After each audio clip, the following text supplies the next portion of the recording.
On va maintenant parler patrimoine avec un nouveau numéro de NPDC, le magazine préparé par notre sympathique équipe d'étudiantes de l'Université d'Artois à Arras.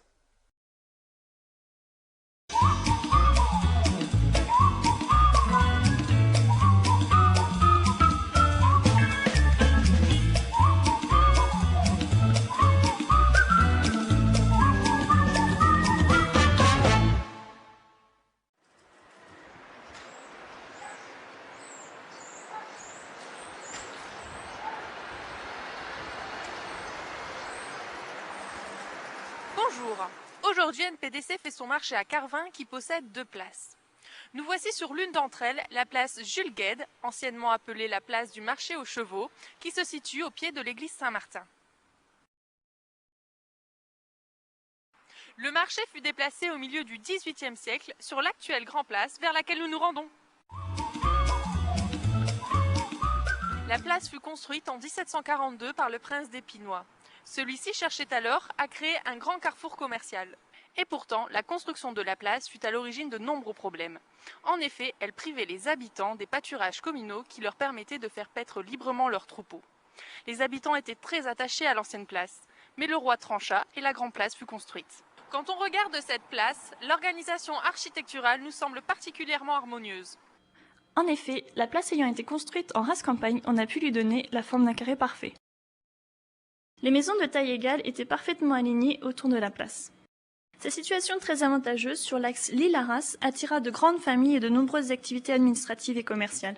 Les marchés étaient d'ailleurs organisés sur cette place, ce que nous explique M. Olivier, membre de la Société de recherche historique de Carvin. Au XIXe siècle, tout était très bien organisé. La partie est, c'est-à-dire vers les Bercours, était réservée aux grains, aux graines, aux fèves.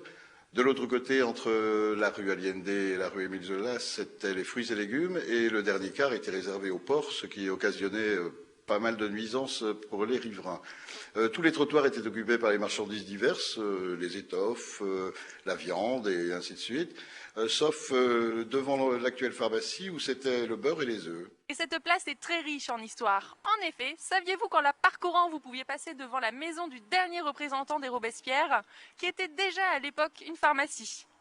Ce lieu servit de foyer à l'armée allemande pendant la Première Guerre mondiale. En 1924, il devient le Café Bellevue que nous connaissons toujours aujourd'hui. Un lieu de convivialité depuis 3 générations. Avez-vous une idée de ce qu'a été ce pressing ? Alors, ce qui est actuellement le pressing était autrefois la maison Malbesin, et pendant l'occupation allemande de 1914 à 1918, ce bâtiment servait un peu de messe des officiers, de salle de spectacle, puisqu'on y donnait des séances de cinéma. C'est aussi une espèce de salle de casino pour les officiers. C'est par ce jour de marché que s'achève notre regard sur cette place qui mérite le détour. Vous saurez à présent qu'en faisant votre marché, vous perpétuez une tradition vieille de plusieurs siècles. D'ailleurs, le mot Carvin signifie ville de marché. C'est dire si cette activité a participé au développement économique et à la renommée de la ville. Marché conclu ? À la prochaine!